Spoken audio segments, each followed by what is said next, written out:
கொடியை கீழே வைங்க தம்பி, கொஞ்சம் கொடியை இறக்கி பிடிங்க, கொஞ்சம் கொடியை இறக்கி பிடிப்பா. அந்த டிவி பொன்மனச்செம்மல் புரட்சி தலைவர் எம்ஜிஆர் அவர்களையும்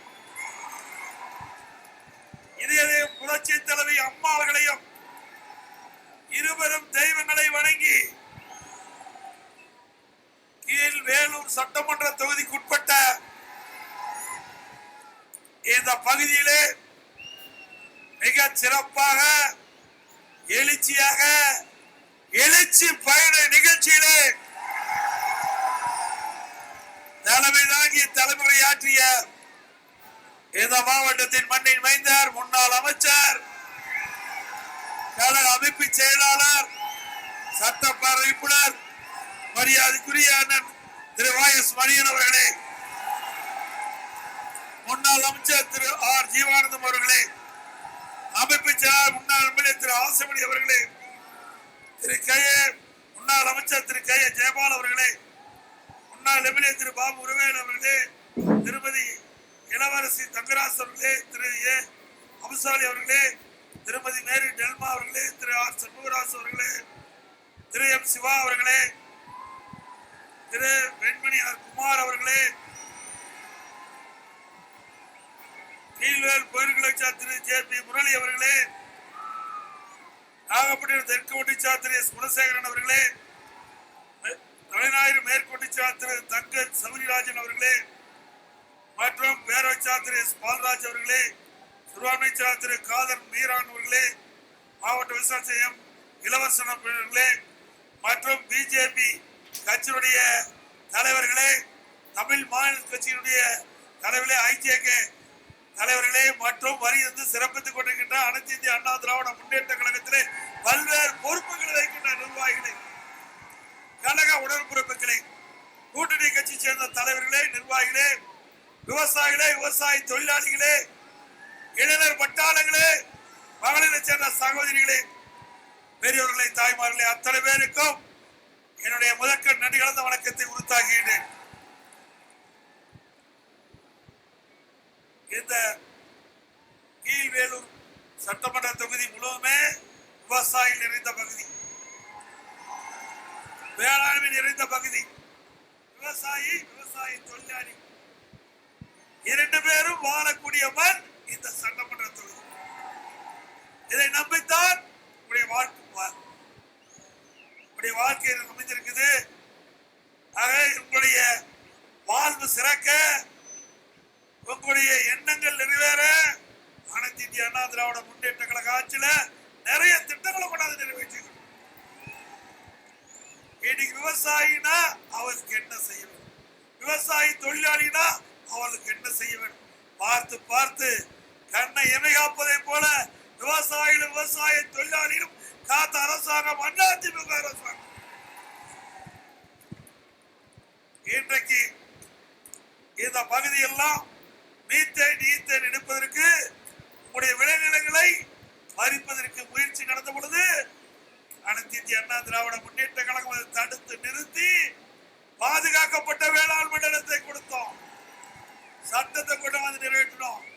நீ யாராலும் உங்களுடைய காலகாலமாக எவராலும் உங்களுடைய நிலத்தை பறிக்க முடியாது.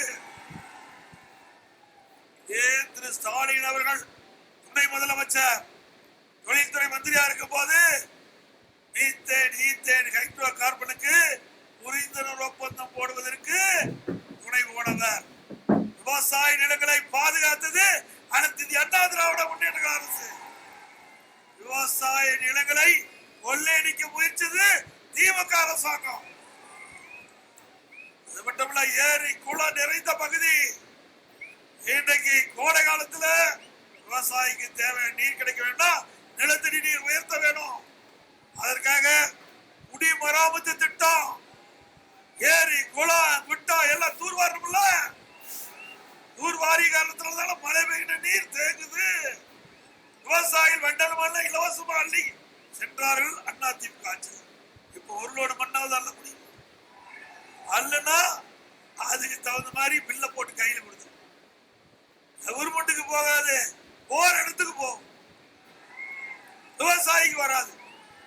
ஆக அண்ணா திராவிட முன்னேற்ற கழகம் இருக்கின்ற பொழுது விளைநிலம் பண்படுத்தப்பட வேண்டும். இயற்கை வருமா அந்த வண்டல் மணலாம் விவசாய நிலத்துக்கு கிடைச்சது, நல்ல விளைச்சல் கிடைச்சது, ஏரி ஆளாச்சு, நிறைய நீர் சேமிக்கப்பட்டது. இப்படிப்பட்ட திட்டத்தை கொண்டு வந்த அரசாங்கம் அதிமுக அரசாங்கம்.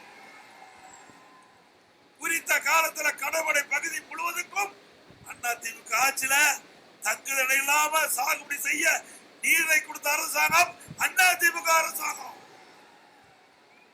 நடவு மானியம் கொடுத்தோம்.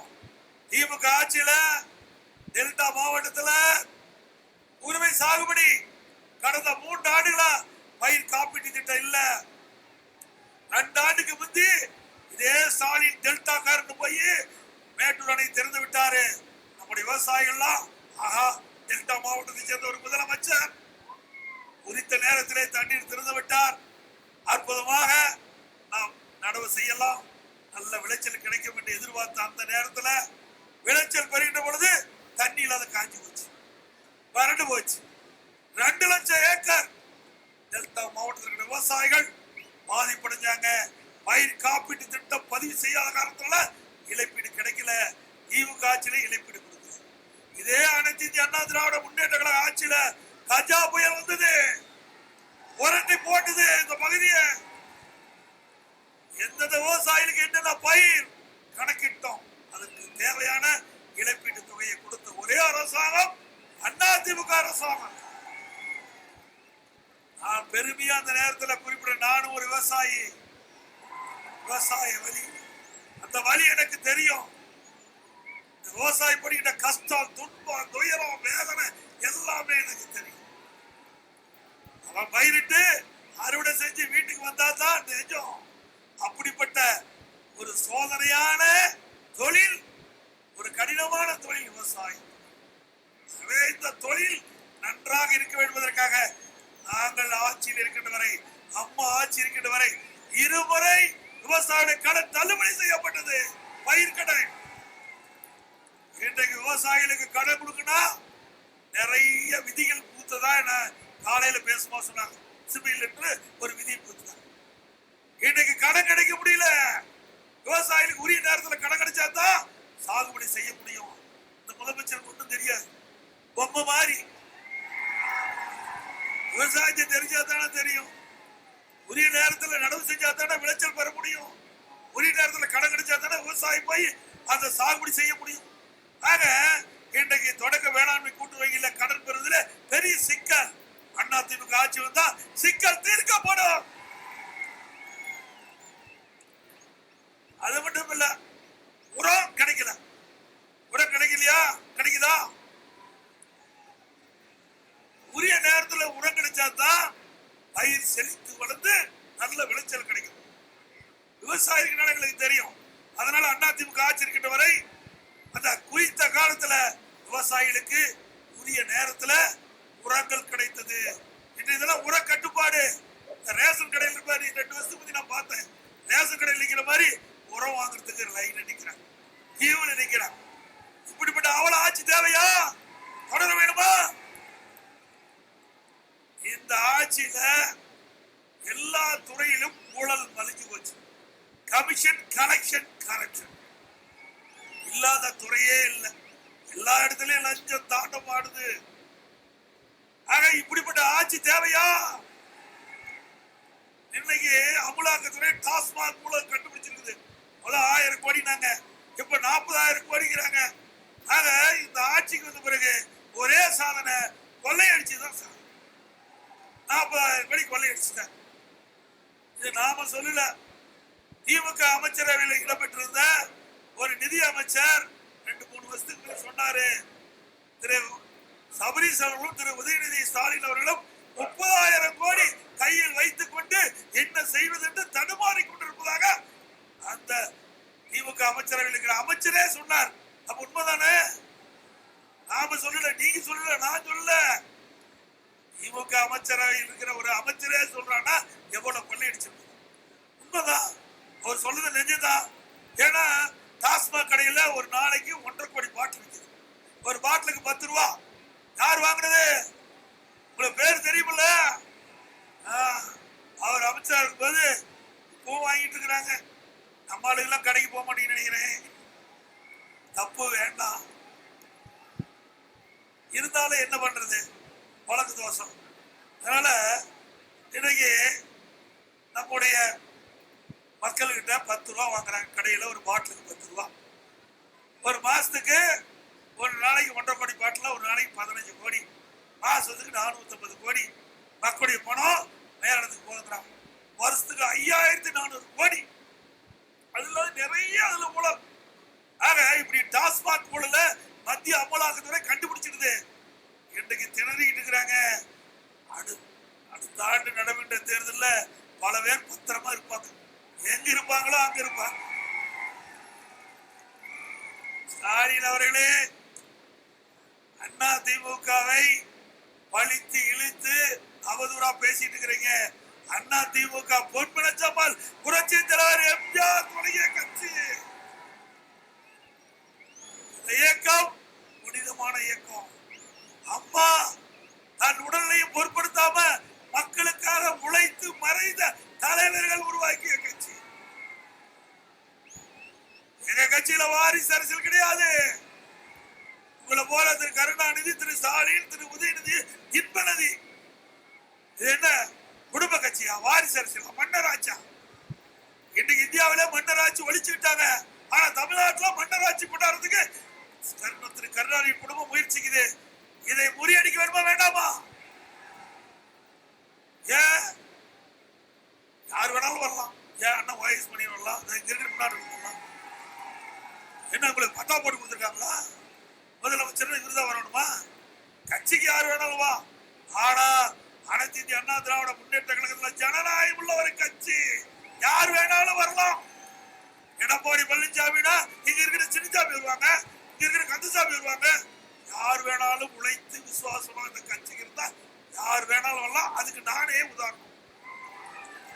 திமுக கட்சியில் இப்படி சொல்லி பார்க்கலாம், ஒரு வார்த்தை சொல்லி பார்க்கலாம். எனக்கு பின்னால எங்க குடும்பத்தை தவிர இந்த கட்சிக்கு உழைத்தவர்கள் யாராக இருந்தாலும் முதலமைச்சராக வர முடியும் என்று ஒரு வார்த்தை சொல்லு. திமுகவில் கடினமா உழைத்து பல முறை சிறைக்கு போய் வந்தவர்கள் யாராவது இருந்தால் அவர்கள் திமுக கட்சி தலைவராக சொல்லு. சொல்லவே மாட்டாங்க. குடும்பம் தான் கட்சி, கட்சி தான் குடும்பம். 3 நாளைக்கு பத்தி பாத்தீங்களா, நான் ஒரு பொதுக்கூட்டத்தில் பேசுறேன். ஸ்டாலின் சொல்றாரு, ஆமா என் குடும்பம் தான் கட்சி அப்படின்னு ஓப்பனா பேசுறேன். கொஞ்சம் கூட வெக்கமானவங்களா பேசுறாரு. என்னையா இது ஜனநாயக நாடு. ஆனா உங்க கட்சியில அப்படித்தான் இருக்கும். எல்லாம் அடிமை சாசனம் எழுதி கொடுத்துட்டாங்க.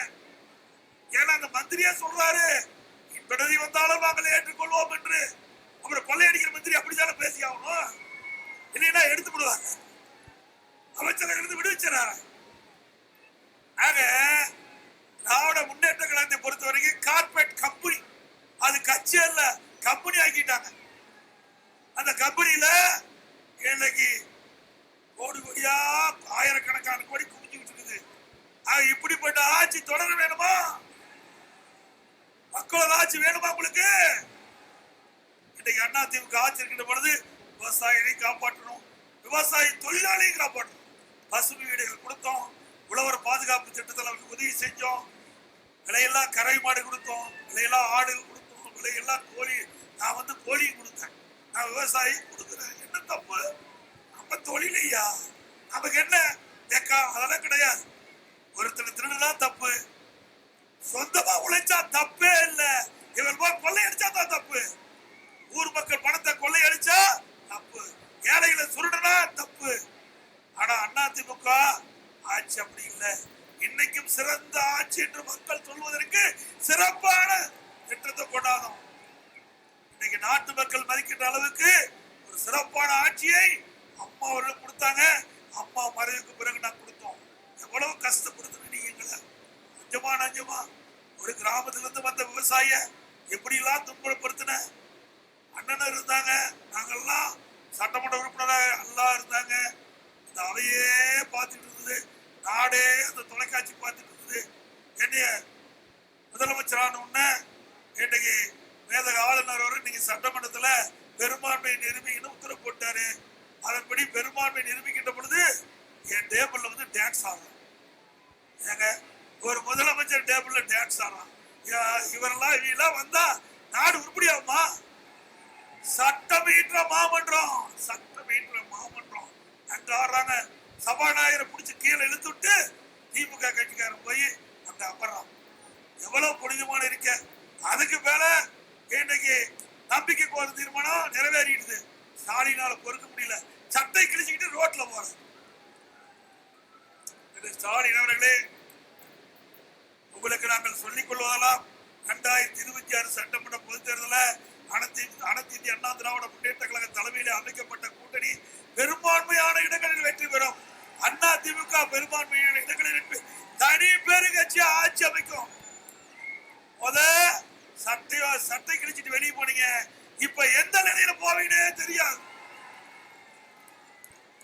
எங்களை பார்த்தா பேசுற எடப்பாடி பழனிசாமி கட்சி காப்பாத்துன, உங்க கட்சி நீ காப்பாத்து. எங்க கட்சி நல்லா தான் இருக்குது. இந்த மக்கள் இருக்கின்ற வரை அண்ணா திமுக ஒன்றும் பண்ண முடியாது. இது தொண்டன் நிறைந்த கட்சி, இந்த தொண்டன் நிறைந்த கட்சி. தொண்டன் உழைப்பால் இந்த கட்சி நிலைத்து நிக்குது. என்னென்னலாம் பண்ணீங்க, எத்தனை வழக்கு போட்டீங்க, எங்க ஆளுகள் எல்லாம் எட்டப்ப மாதிரி விலைக்கு வாங்கி எதிர்த்து ஓட்டு போட வச்சீங்களா? அத்தனை முறியடிச்சோம்ல உங்களால. அது மட்டும் இல்ல, ஸ்டாலின் இன்னும் சொல்றார், அண்ணா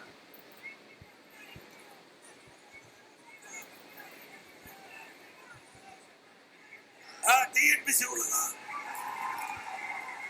இப்ப எல்லாத்திலயும் ஊழல் இருக்குது. ஒன்னா ரெண்டா சொல்றதுக்கு எல்லாத்திலயும் ஊழல், ஊழல் நிறைந்த அரசாங்கம். இது அண்ணா திமுக ஆட்சி வந்த பிறகு விசாரணை மேற்கொள்ளப்படும். படித்தவர்களுக்கு வேலை வாய்ப்பு கிடைக்க வேணும். கூட வரும்போது சொன்னாங்க, அந்த உள்ளாட்சியில பொறியாளர் தேர்வு நடக்கும். அதுல அண்ணா திமுக ஆட்சி வரைக்கும் டிஎன்பிசி மூலமா தேர்ந்தெடுத்தாங்க. எழுத்து தேர்வுமா தேர்ந்தெடுத்து அதை முழுமையா திருத்தி அறிவிச்சாங்க. இப்போ இஷ்டத்துக்கு செய்வதாக கேள்விப்பட்டோம். அப்படி ஏதாவது அதிகாரிகள் தவறா செஞ்சா அவர் இருக்கிற இடம் வேற இடமா போயிடும். ஒருத்தர் காப்பாற்ற மாட்டாங்க. அது மட்டும் இல்ல, திராவிட முன்னேற்ற கழக தேர்தல் என்ன அறிக்கை சொன்னீங்க? திராவிட முன்னேற்ற கழகம் ஆட்சிக்கு வந்தா 5.5 லட்சம் காலி பணியிடங்கள் நிரப்பப்படும் சொன்னீங்க. அரசாங்கத்தின் சார்பா 3 லட்சம், அரசு காலி பணியிடங்கள் 3 லட்சம், அரசு சார்ந்த காலி பணியிடங்கள் 2 லட்சம், 5 லட்சம். வெறும் 50,000 தான் நிரப்பி இருக்கிறாங்க. கடந்த சட்டமன்ற தேர்தலில் அறிக்கையில குறிப்பிட்டிருக்காங்க, வெறும் 50,000 பேர் தான் இதுவரைக்கும் நிரப்பி இருக்கிற. 3 மாசத்துக்கு முந்தி ஒரே மாசத்துல 20,000 பேர் பணி ஓய்வு பெற்றிருக்காங்க. இந்த 4 வருஷத்துல 75,000 பேர் பணி ஓய்வு பெற்றிருக்காங்க. அப்படின்னா வெறும் நீ 50,000 தான் நீ பணி ஆண வழங்கி இருக்கிறீங்க. ஏற்கனவே 5 லட்சம், இதுல 70,000 50,000 பணம் 20,000, 5,70,000 பணியிடம் இன்னும் காலியிடம். அப்படியே யார ஏமாத்துற நாடகம், அத்தனை பொய், உண்மையே கிடையாது. எல்லாவற்றிலும் ஊழல் செய்வதுதான் தாரக மந்திரம். விலைவாசி எப்படி இருக்குது? அண்ணா திமுக ஆட்சியில விலைவாசி நீங்க ஒப்பிட்டு பாருங்க. இன்னைக்கு புள்ளி வரத்தோட நான் இதுல வாங்கிட்டு வந்திருக்கிறேன், கடையில போய் வாங்கிட்டு வந்தேன். அண்ணா திமுக ஆட்சியில் எவ்வளவு? திமுக ஆட்சியில் 2021 அண்ணா திமுக ஆட்சி பச்சரிசி சாப்பாடு அரிசி 1 கிலோ 50 ரூபாய். இன்றைக்கு 77 ரூபாய்க்கு விற்கிது பச்சரிசி. பொன்னி புழுங்கல் அரிசி 1 கிலோ 50 ரூபாய் அண்ணா திமுக ஆட்சியில். இன்றைய தினம் 72 ரூபாய்க்கு விற்கிது, 22 ரூபாய் அதிகம். இட்லி புழுங்கல் அரிசி 1 கிலோ 30 ரூபாய் அண்ணா திமுக ஆட்சியில். இன்றைக்கு 48 ரூபாய் விற்கிது, 18 ரூபாய் அதிகம். கடல் எண்ணெய் 1 லிட்டர் அண்ணா திமுக ஆட்சியில் 130 ரூபாய், இன்றைக்கு 190 ரூபாய், 60 ரூபாய் அதிகம். நல்லெண்ணெய் 1 லிட்டர் 250 ரூபாய் அண்ணா திமுக ஆட்சியில். இன்றைக்கு 400 ரூபாய்க்கு விற்கிது, 150 ரூபாய் அதிகம் திமுக ஆட்சியில். துவரப்பருப்பு 1 கிலோ 74 அண்ணா திமுக ஆட்சியில். இன்றைக்கு 130 ரூபாய்க்கு விற்கிது, 56 ரூபாய் அதிகம். உளுத்தம் பருப்பு 1 கிலோ 73 ரூபாய், இன்றைக்கு 120 ரூபாய்க்கு விற்கிது, 41 ரூபாய் அதிகம். இப்படி விலைவாசி அதிகமானா மக்கள் எப்படி நிம்மதியா வாழ முடியும்? இன்னைக்கு வருமானம் குறைஞ்சு போச்சு, விலைவாசி உயர்ந்து போச்சு, மக்கள் படுகின்ற துன்பம் ஏராளம். இதையெல்லாம் கண்டுகொள்ளல. இன்னைக்கு ஒரே சாதனை, உதயநிதி ஸ்டாலினை துணை முதலமைச்சராக. இதான் நாட்டுக்கு தேவை. அவர் தான் இந்த நாட்டை காப்பாற்ற போறாரு. அது மட்டும் இல்ல, இன்னைக்கு கட்டுமான பொருட்கள், இன்னைக்கு வீடு கட்டணும்னா ஏற்கனவே கட்டிட்டு சாதாரண ஏழைகள் நடுத்தர மக்கள் வீடே கட்ட முடியாது. இன்னைக்கு எம்சாட் ஒரு யூனிட் அதிமுக ஆட்சியில் 2021 3000, இன்னைக்கு 5500 எம்சாட் ஒரு யூனிட். ஜல்லி 2000 ரூபாய்க்கு வித்துது, 4500 ரூபாய்க்கு வித்துது. ஒரு டன் கம்பி 40,000 வித்துது, இப்போ 70,000 ரூபாய்க்கு விக்குது. செங்கல் 6 ரூபா, இன்னைக்கு ஒரு செங்கல் 10 ரூபா. மரம் கேட்க வேண்டியதே இல்லை, விலையே கேட்கல. விலை அந்த விலையை கேட்டா நமக்கு ஜன்னி வந்துடும். அப்படி மர விலை உயர்ந்து போச்சு. வீடு கட்ட முடியுமா? சிமெண்ட் அதிமுக ஆட்சியில யூனிட்ல 190 ரூபாய்க்கு கொடுத்தோம், இப்ப வெளியில 340 ரூபாய்க்கு விற்கிது திமுக ஆட்சி. இப்படி கட்டுமான பொருட்கள் விலை உயர்ந்ததுனால வீடு கட்ட முடியல. இந்த தொழில் ஈடுபட்டவர்கள் வேலை இல்லாம இருக்கிறாங்க. இப்படிப்பட்ட ஆட்சி தேவையா? மக்களோட ஆட்சி வேணுமா? அது மட்டும் இல்ல,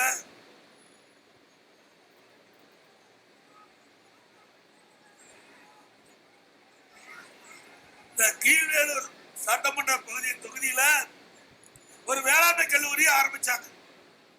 சரி, மக்களும் பார்த்தாங்க, பரவாயில்ல நம்ம ஏரியால வேளாண் கல்லூரி ஆரம்பிச்சாங்க. இது வரைக்கும் இது கட்டடமே கட்டல.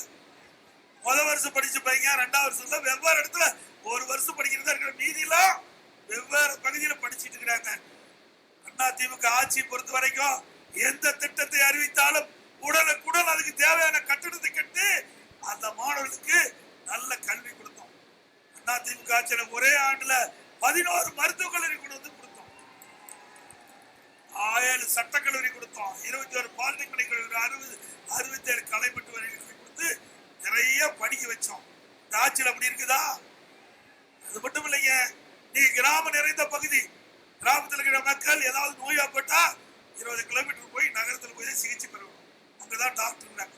இதையெல்லாம் கருத்திலே கொண்டு அங்கங்க மக்கள் அதிகமாக, ஏழை மக்கள் அதிகமாக எங்க வசிக்கிறாங்களோ அங்கெல்லாம் தேர்ந்தெடுத்து அம்மா மெடிக்கல்லை கொண்டாந்து, ஒரு MBBS டாக்டர், ஒரு நர்ஸ், ஒரு உதவியாளர். அங்க ஏதாவது நோயாப்பட்டா அந்த ஏழை மக்கள் அங்க போய் சிகிச்சை பெற்றுக்கலாம். அது பொறுக்க முடியல. ஏழைகளுக்கு சிகிச்சை அளிப்பதை கூட பொறுக்க முடியாத முதலமைச்சர் இன்றைய முதலமைச்சர் நாட்டுக்கு தேவையா? மீண்டும் அம்மாவுடைய ஆட்சி உங்கள் மூலமாக வரும். அம்மா மெடிக்கல் தொடங்கப்படும். கிராமத்தில் இருக்கிற மக்களுக்கு தேவையான சிகிச்சை அளிக்க அங்கேயே கொடுக்கப்படும். இன்னொன்னு சொல்றார் ஸ்டாலினுடைய அமைச்சர், கல்வித்துறை அமைச்சர் சொல்றார், எடப்பாடி பழனிசாமி நிறைய மேல்நிலை பள்ளி திறந்துட்டாரு, என்ன செய்யறது, நிறைய செலவாகுனார்.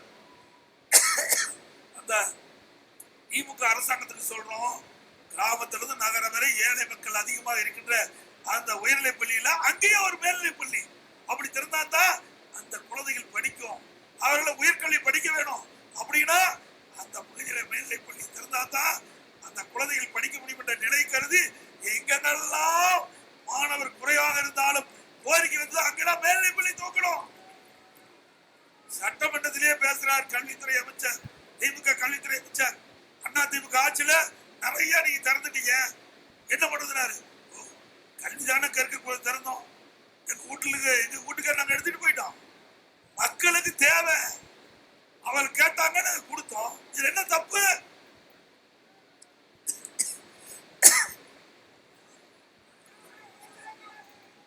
அது மட்டும் இல்ல, நம்முடைய கிராம சூழ்ந்த பகுதி, ஏழை மக்கள் நிறைந்த பகுதி, விவசாய தொழிலாளி, ஏழை தொழிலாளி நிறைந்த பகுதி. அதிமுக ஆட்சியில 17-18 நீட் தேர்வுல வெறும் 9 பேர் தான் பாஸ் பண்ணாங்க. அதிமுக ஆட்சியில 7.5% உள் இடஒதுக்கீடை கொண்டு வந்து சட்டம் இயற்றப்பட்டு அமுல்படுத்தப்பட்டு இன்றைய தினம் 2818 பேர் இன்னைக்கு மருத்துவக் கல்வி படிக்கிறாங்க. அரசு பள்ளியை படித்த மாணவர்கள் 2818 பேர் மருத்துவக் கல்வி படிக்கிறாங்க. இப்படிப்பட்ட திட்டம் ஒரு திட்டமாக நீ கொண்டாந்து எதுவுமே கிடையாது. ஏழைகளுக்காக தொடங்கப்பட்ட கட்சி ஏழைகளுக்கு முன்னேற்றுவதற்காக இன்னைக்கு அதிமுக ஆட்சியில இதெல்லாம் நாங்க எடுத்து இன்னைக்கு ஏழைகள் அனுபவிச்சுட்டு இருக்காங்க.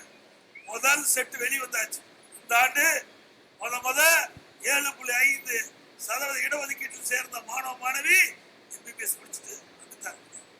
இப்படியே அழகா எங்கிட்ட வந்து பேசினாங்க, ஐயா நாங்கெல்லாம் கனவுல கூட நினைக்கல, நாங்க அரசு பள்ளி படித்த மாணவர்கள், ஏழை குடும்பத்தை சேர்ந்தவர்கள், ₹1 செலவு இல்லாம அரசாங்கமே மருத்துவ கல்வி கட்டணம் கட்டுச்சு. இப்படி எங்களுக்கு அனைத்து வகையிலும் உதவி செஞ்ச எங்களுக்கு நன்றின்னு சொல்லி என் இடத்துல வந்து பார்க்கும்போது உண்மையிலேயே நான் மகிழ்ச்சி அடைந்தேன்.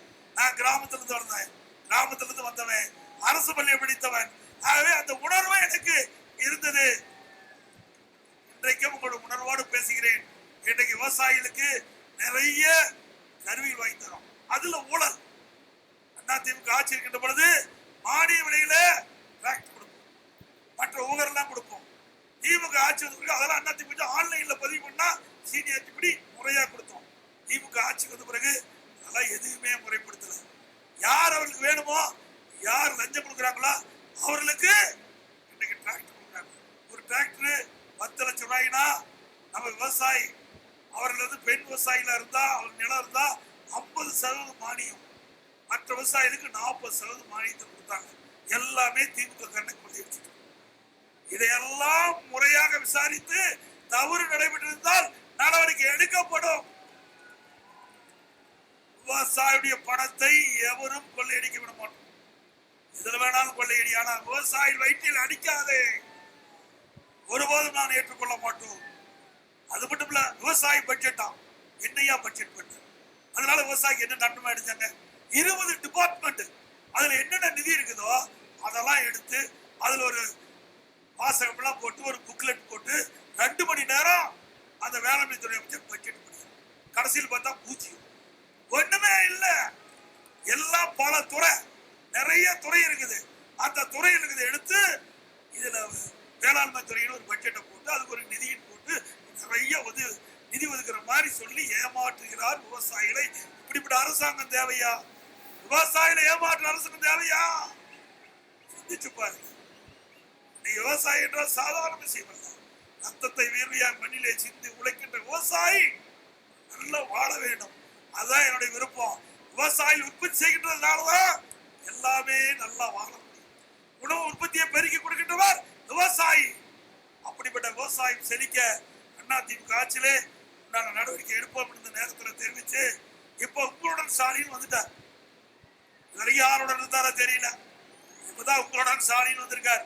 இந்த படத்தை எடுத்துக்கிட்டு இந்த நோட்டீஸ் எடுத்துட்டு வீடு வீடா வருவாங்க அரசு ஊழியர்கள். இதுனா வரைக்கும் என்ன செஞ்ச? இப்பதான் மக்களுடைய ஞாபகம் வந்திருக்குது. ஏன்னா அடுத்த வருஷம் தேர்தல் வருதுல்ல, அது ஏதாவது ஏமாற்று வேலை பண்ணணும்ல. மக்கள்கிட்ட ஏமாற்றி வாங்கினா தானே ஓட்டு வாங்க முடியும். அதை முன்னிட்டு உங்களுடன் ஸ்டாலின் வராரு. இதுல 46 பிரச்சனை உங்களுக்கு இருந்தா அந்த அதிகாரி சொன்னா 45 நாள்ல தீர்த்து விட்டு வரான். அப்புறம் 4 வருஷம் என்ன பண்ணிட்டு இருக்கு? 4 வருஷம் மக்களுக்கு பிரச்சனை இருக்குல்ல, நீங்களே சொல்லிட்டீங்களா, அச்சடிச்சு கொடுத்துட்டீங்களா, ஏன் தீரல? தீர்க்க முடியாது. அத்தனை பொய். அது மட்டுமல்ல, இதே ஸ்டாலின் எதிர்கட்சி தலைவராக இருக்கும் போது என்ன செஞ்சாரு? கொஞ்சம் தம்பி வேண்டாம். ஆக தம்பி தம்பி என்ன பண்ணு? ஆக இங்க பாருங்க, இங்க பாரு, நீங்க வந்து சிந்திச்சு பார்க்கணும். ஒருவரை ஏமாற்ற வேண்டும் என்றால் ஆசையை தூண்ட வேண்டும். சதுரங்க வேண்ட படத்தை பார்த்துங்களா? உஷாரா இருங்க. ஸ்டாலின் ஆசை தூண்ட பாக்குறாரு. இன்னைக்கு எதிர்கட்சி தலைவராக இருக்கும் போது அங்கங்க ஒரு மேடை கண்டா பெட்ஷீட்டை போட்டு மக்களை வரவழைச்சு உங்களுடைய பிரச்சனை எல்லாம் நான் வைக்கிற பொட்டியில போடுங்க, மனுவா எழுதி நான் வீட்டுக்கு போட்டு பூட்டு பூட்டி சீலை அடிச்சு வீட்டுக்கு எடுத்துட்டு போய் திமுக ஆட்சி சீலை உடைச்சு பெட்டி திறந்து மனுவை எடுத்து படிச்சு தீர்ப்பு. அப்புறம் எதுக்கு? ஏற்கனவே மனு போட்டாச்சு இல்ல, அங்க இருக்கிற மக்களுடைய பிரச்சனை இதுதானே மனு போட்டாங்க. நீங்க வச்ச கோரிக்கையின் அடிப்படையில் நீங்க வச்ச பெட்டியில போட்டாங்க. வெட்டி சாவி தொலைஞ்சு போச்சுன்னு நினைக்கிறேன். தேடிட்டு இருக்கார் ஸ்டாலின். எப்படிலாம் மக்களை ஏமாற்றுகிறார் என்பதை பாருங்க. ஒரு முதலமைச்சர் இப்படியெல்லாம் நாட்டு மக்களை ஏமாற்றுகின்ற முதலமைச்சர் தேவையா? நல்லா சத்தமா சொல்லுங்க. அது மட்டும் இல்ல,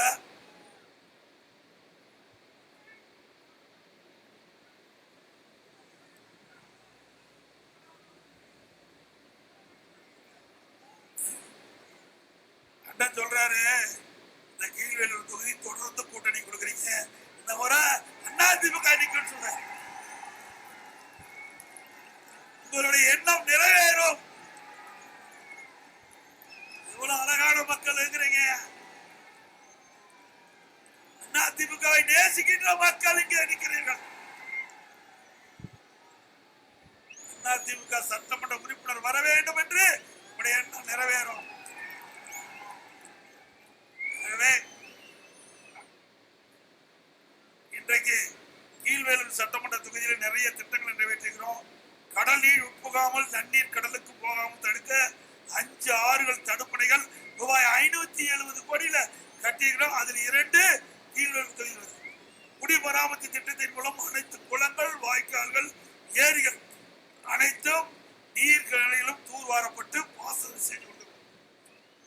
இந்த நாகப்பட்டினம் மாவட்டத்தில், ஏழை மக்கள் நிறைந்த மாவட்டத்தில் உடைய விருப்பப்படி பிரம்மாண்டமான அரசு மருத்துவக் கல்லூரி மருத்துவமனை கொடுத்துருக்கிறோம். இவ்வளவு மருத்துவமனை கொடுத்த நீ ஒரு மருத்துவமனை முன்னால கொடுக்க முடிஞ்சதா? தமிழ்நாட்டில் 11 மருத்துவக் கல்லூரி ஒரே ஆட்டில் வாங்கி கொடுத்தாங்க. இந்தியாவில் எந்த மாநிலத்தில் வாங்கி கொடுக்கல. நீங்க அந்த மருத்துவக் கல்லூரி மருத்துவமனை பிரம்மாண்டமா இருக்கும். அதையும் சரியா செயல்பட மாட்டேங்கிறாங்க. டாக்டர் இல்ல, நர்ஸ் இல்ல, மருந்து இல்ல, ஒண்ணு இல்ல. மக்களுடைய கஷ்டங்களே புரியல. நான் பார்த்து அந்த கட்டடத்தை வடிவமைச்சு கொடுத்தேன். எந்த இடத்துல என்ன ஆபரேஷன் தியேட்டர் வேணும், மக்களுக்கு என்னென்ன வசதி கொடுக்கணும் பார்த்து உண்மையிலே ரொம்ப வேதனைப்பட்டேன். ஆனா சிறப்பான மருத்துவமனை கட்டுறமே. மீண்டும் ஆட்சி வளராதா? துரதிருஷ்டமா அதிமுக ஆட்சி மலரல. இருந்தாலும் அடுத்த உங்களால மீண்டும் அதிமுக ஆட்சி மலர்வது உறுதி. வருகின்ற பொழுது அந்த மருத்துவமனை நவீன மருத்துவமனையாக்கப்படும். ஏழைகளுக்கு உயர்ந்த சிகிச்சை அளிக்கப்படும்.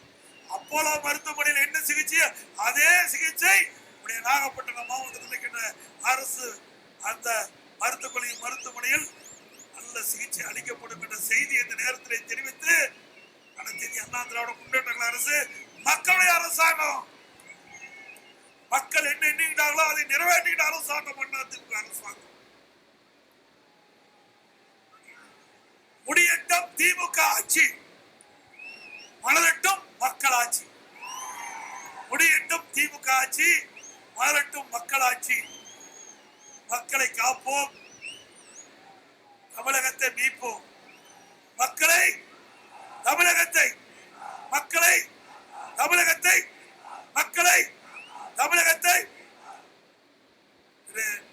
திராவிட முன்னேற்ற கழக அரசு, ஸ்டாலின் மாடல் அரசு ஃபெயிலியர் மாடல் அரசு ஆகிப்போச்சு. ஸ்டாலின் திமுக அரசு மாடல் ஃபெயிலியர் மாடல் அரசு ஆகிப்போச்சு.